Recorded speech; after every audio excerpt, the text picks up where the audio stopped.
બોરસદમાં ચૂંટણી વિભાગની ગંભીર બેદરકારી આવી સામે વર્ષ 2018માં ગ્રામ પંચાયતની ચૂંટણીના ઈવીએમ મશીન કચરામાંથી મળી આવ્યા। બોરસદ તાલુકાના અમિયાદ ગ્રામ પંચાયતની ચૂંટણીમાં વપરાયા હતા ઈવીએમ ગ્રામ પંચાયતની પેટા ચૂંટણીમાં ઉપયોગ થયો હતો આ ઈવીએમ મશીનનો। ભોભાફળી શાક માર્કેટ પાસે કચરાના ઢગલામાંથી મળી આવ્યા ઈવીએમ યુનિટ 2 જેટલા ઈવીએમ યુનિટ મળી આવ્યા। આ ઈવીએમ યુનિટની ચૂંટણી બાદ ગણતરી કરાઈ કે કેમ? ચૂંટણી બાદ સીલ પેક કરીને સ્ટોર કરવામાં આવે છે। ઈવીએમ કચરાના ઢગલામાંથી ઈવીએમ મળી આવતા ચૂંટણી વિભાગ સામે ઊભા થયા સવાલો। જી સાહેબ, જે પ્રમાણે ઈવીએમ મશીન મળ્યા છે, કયા પ્રકારની કાર્યવાહી ચાલી રહી છે?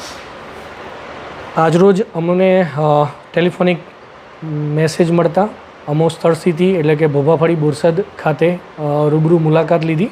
ત્યાં ઈવીએમની અંદર 2 બેલેટ યુનિટ અમને મળી આવ્યા છે। બેલેટ યુનિટની પ્રાથમિક તપાસ કરી તો એ ગ્રામ પંચાયત અમિયાદ પેટા ચૂંટણી જે વર્ષ 2018માં થયેલી તેના મળી આવેલા છે।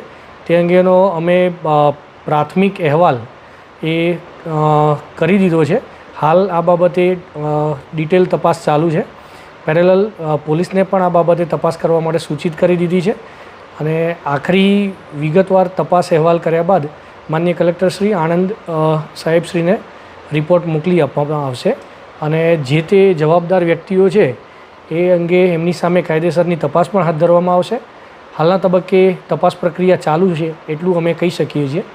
જે અંગે પ્રાથમિક તપાસ બાબતે આટલી જાણકારી છે, પરંતુ આખરી અહેવાલ પ્રસિદ્ધ થયા બાદ મીડિયાને પણ જાણ કરવામાં આવશે અને સાહેબને પણ રિપોર્ટ કરવામાં આવશે। કઈ કન્ડિશનમાં મળ્યા હતા જ્યારે આટલું જૂના?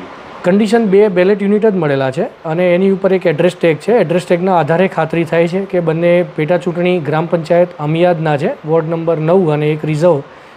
બેલેટ યુનિટ સિવાય બીજું કોઈ એને ઇલેક્શનલક્ષી સાહિત્ય કે સામગ્રી મળી આવેલ નથી।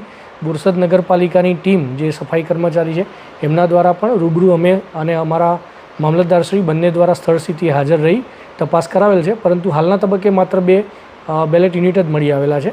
એ પણ બિનવારસી કોઈએ છોડી દીધા હોય એ પ્રકારના મળી આવેલા છે।